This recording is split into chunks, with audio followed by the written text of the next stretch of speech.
Hi friends, आणि मी आज तुम्हाला भगरची खिचडी बनवून दाखवणार आहे. आणि येणाऱ्या आषाढी एकादशी निमित्त तुम्ही नक्की ट्राय कराल. आणि त्याची साहित्य मी झटपट होणारी आहे. चला तर बघूया आपण मग भगरची खिचडी. त्यासाठी साहित्य घेतलेलं आहे मी. 1 वाटी भगर घेतलेली आहे, स्वच्छ धुवून घेतलेली आहे ती. आणि 1 वाटी दाण्याचं कूट घेतलेलं आहे. आणि 4 ते 5 हिरव्या मिरच्या कापून घेतल्या. 1 बटाटा घेतलेला आहे स्वच्छ धुवून कापून. आणि 1 ग्लास पाणी वापरणार त्यासाठी. कढई ठेवली मी तापायला. ऑइल टाकलेलं आहे आता त्यामध्ये. यामध्ये मिरची सोडणार मी. ऑइल गरम झालेलं आहे तर. आणि आलू सोडणार आहे यामध्ये, बटाटा. झटपट होणारी खिचडी आणि एकदम चवीलाही छान लागते.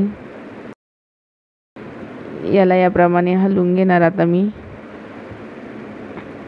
आजची माझी किचन टिप्स आहे.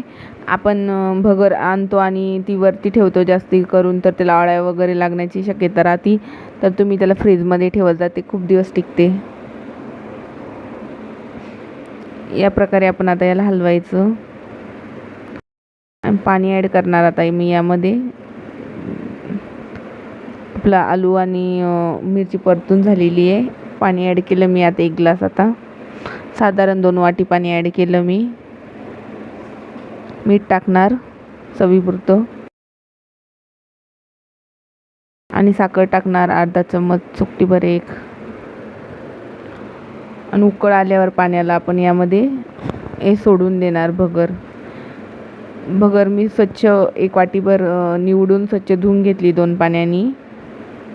आणि 1 वाटी दाण्याचा कूट सोडणार आपण यामध्ये. दाणे छान भाजून थंड झाल्यावर त्याचा कूट केलेला 1 वाटी कूट सोडला मी दाण्याचा यामध्ये. याला चांगल्या प्रकारे आता आपण मिक्स करून घेणार. आणि 5 मिनिटासाठी आपण 0च्या गॅसवरती याला झाकणी ठेवून होऊ देणार.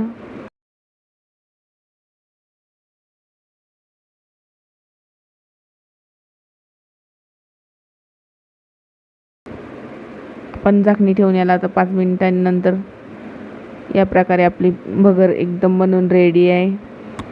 आणि तुम्हाला मी बनवलेली भगरची खिचडी कशी वाटली हे मला नक्की कमेंट करून कळवा. लाईक, शेअर, सबस्क्राईब करा. आणि अशी एकदा नक्की ट्राय करून बघा. झटपट होणारी रेसिपी आहे. यासोबत तुम्ही काही पण सर्व करू शकता. लिंबू किंवा लोणचं वगैरे, आपलं ते दही काही सर्व करू शकता. Like, share and subscribe, and don't forget to press the bell icon to get notified about new videos. Thank you so much for watching.